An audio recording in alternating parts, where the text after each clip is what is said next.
Savez-vous que les cours de langue, de musique ou de mathématiques avant 4 ans pourraient en réalité freiner le développement intellectuel de votre enfant? Je sais ce que vous pensez en ce moment. Mais la petite voisine est déjà inscrite à 3 activités différentes. Est-ce que je ne prends pas du retard? Respirez, calmez-vous. La science vient de confirmer quelque chose que votre instinct savait déjà. Ce dont votre enfant a réellement besoin avant 4 ans ne coûte rien, ne nécessite aucun uniforme et est disponible à chaque instant de la journée. C'est vous. Avez-vous déjà ressenti cette culpabilité de ne pas en faire assez pour votre petit? Cette voix intérieure qui vous murmure que vous devriez lui enseigner quelque chose de plus productif au lieu de simplement jouer avec lui? Si vous vous reconnaissez dans ces mots, cette vidéo va transformer votre vision de la parentalité. Parce que vous allez découvrir pourquoi le jeu libre avec vous est le véritable catalyseur qui forge les cerveaux brillants, pas les activités structurées.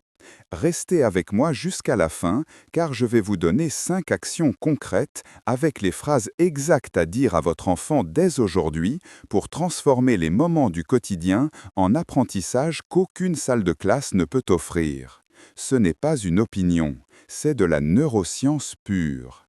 Des chercheurs de Harvard et du MIT ont suivi plus de 10 000 enfants pendant 15 ans. Le résultat?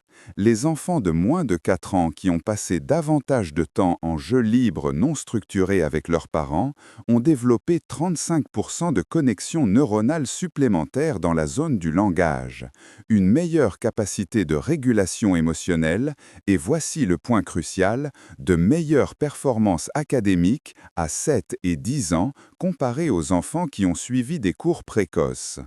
Pourquoi? Parce qu'avant 4 ans, le cerveau de votre enfant n'est pas prêt pour l'apprentissage formel. Son cerveau est en mode construction des fondations. Il a besoin de 3 éléments fondamentaux. Premièrement, une connexion émotionnelle sécurisante avec vous.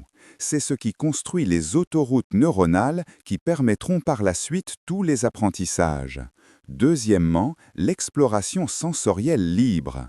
Toucher le sable, malaxer de la pâte à modeler, grimper aux arbres, c'est ainsi que se développe l'intelligence spatiale et la résolution de problèmes. Troisièmement, une conversation riche et naturelle. Pas de carte flash, une vraie conversation sur ce que vous observez ensemble.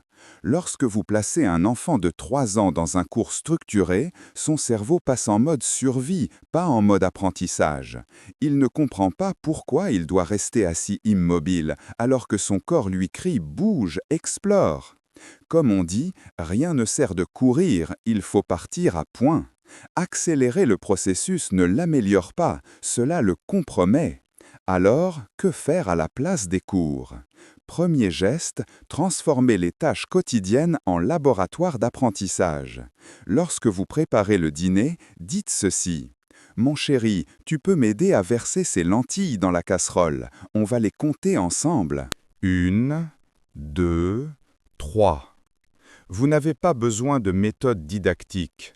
Les lentilles, c'est des mathématiques. Plier le linge, c'est de la géométrie. Passer le balai, c'est de la physique. Deuxième geste, narrez votre journée comme un commentateur sportif. Quand vous marchez dans la rue, dites « Regarde ce chat gris. Tu vois comment il se frotte contre le mur? Il marque son territoire. Et là-bas, il y a un monsieur avec un grand parapluie bleu. De quelle couleur est ton manteau aujourd'hui ?» Cela construit le vocabulaire 10 fois plus rapidement que n'importe quelle application éducative. Troisième geste, le jeu sans jouets sophistiqués. Donnez-lui des cartons, des casseroles, des cuillères en bois, des bouteilles vides. Dites, qu'est-ce qu'on pourrait construire avec ça? C'est toi qui décides. Je suis là si tu as besoin de moi. La créativité ne vient pas des jouets coûteux, elle vient de la liberté d'imaginer. Quatrième geste, validez les émotions en temps réel.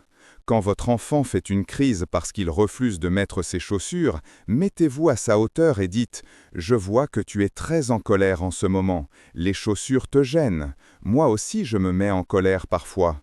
Qu'est-ce qu'on pourrait faire ensemble pour régler ce problème ?» Cette capacité à nommer et réguler les émotions vaut bien plus que de savoir l'alphabet à 3 ans. 5e geste, les 3 questions magiques chaque soir. Avant le coucher, demandez « Qu'est-ce qui t'a rendu le plus heureux aujourd'hui ? Qu'est-ce qui a été le plus difficile ? Avec qui as-tu partagé quelque chose ?» Cela développe la mémoire, la réflexion et l'empathie, les 3 piliers de l'intelligence émotionnelle. À votre tour maintenant, laissez-moi en commentaire quel est votre plus grand défi avec votre enfant en ce moment. L'alimentation, le sommeil, les colères, je veux lire votre histoire et dans la prochaine vidéo, je répondrai aux situations les plus fréquentes. Écoutez-moi bien. Votre enfant n'a pas besoin d'être le plus rapide à lire, il a besoin d'être le plus confiant dans sa capacité à aimer et être aimé. Cette sécurité, cette confiance que vous lui transmettez quand vous le regardez dans les yeux en jouant avec des cubes en bois, quand vous lui permettez de se salir en explorant le jardin, quand vous validez sa tristesse au lieu de le distraire avec une tablette, c'est cela qui construit des êtres humains complets. Ne vous comparez pas aux autres parents du groupe WhatsApp. Soyez présent avec l'enfant que vous avez devant vous. Comme le disait Montaigne, il faut prêter l'oreille à l'enfant que nous avons été. Votre enfant a toute la vie pour apprendre à lire et à écrire. Il n'a que ses premières années pour apprendre que le monde est sûr, que ses émotions sont valides et que vous serez toujours là. Si ce message a touché votre cœur, likez cette vidéo et abonnez-vous pour élever des enfants émotionnellement forts dans un monde de plus en plus exigeant. Votre enfant n'a pas besoin de plus de cours, il a besoin de vous. À très bientôt pour la prochaine vidéo. Prenez soin de vous et de vos petits.